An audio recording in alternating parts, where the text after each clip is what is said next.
In 2018, a brand new Boeing 737 MAX plunged into the Java Sea 12 minutes after takeoff. All 189 people on board died. 5 months later, another 737 MAX fell from the sky over Ethiopia. 157 more lives gone. The planes were identical. The cause was identical. And Boeing knew. That is where this story ends. But to understand how one of the greatest engineering companies in history arrived at that moment, how a company that put men on the moon became a company that knowingly sold defective aircraft, you have to go back to the beginning. In 1916, William Boeing built his first plane in a Seattle boathouse from wood and linen. Over the next 50 years, Boeing would become the backbone of American aviation. The B-17 Flying Fortress won World War II. The 707 jet transformed global travel. The 747, the jumbo jet, democratized flight for an entire generation. For most of the 20th century, Boeing was not just a company, it was a symbol of what American engineering could achieve when quality was the only standard that mattered. Engineers ran Boeing. Pilots respected Boeing. Governments trusted Boeing. Then, in 1997, everything changed. Boeing merged with McDonnell Douglas, a company that was failing precisely because it had prioritized cost-cutting over engineering. Boeing absorbed McDonnell Douglas, but McDonnell Douglas's executives absorbed Boeing. The new leadership had one priority: stock price. Safety culture was replaced by a culture of deadlines and budget targets.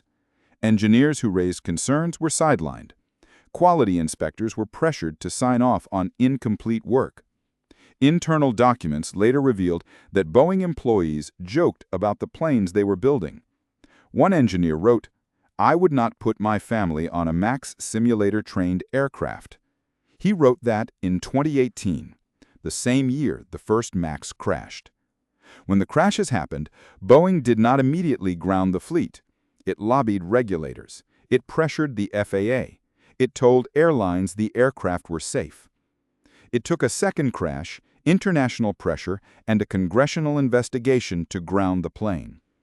The cover-up that followed was methodical. Internal messages were deleted. Whistleblowers were ignored.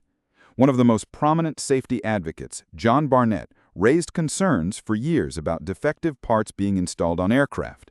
He was forced out, sued the company, and in 2024 was found dead from a self-inflicted gunshot wound, 3 days into giving sworn deposition testimony against Boeing. In 2021, the Justice Department gave Boeing a deferred prosecution agreement. No criminal charges. A fine that amounted to less than 2 weeks of revenue. Then in 2024, Boeing violated the agreement. Criminal charges were reinstated. The company that once symbolized American engineering excellence became a criminal defendant.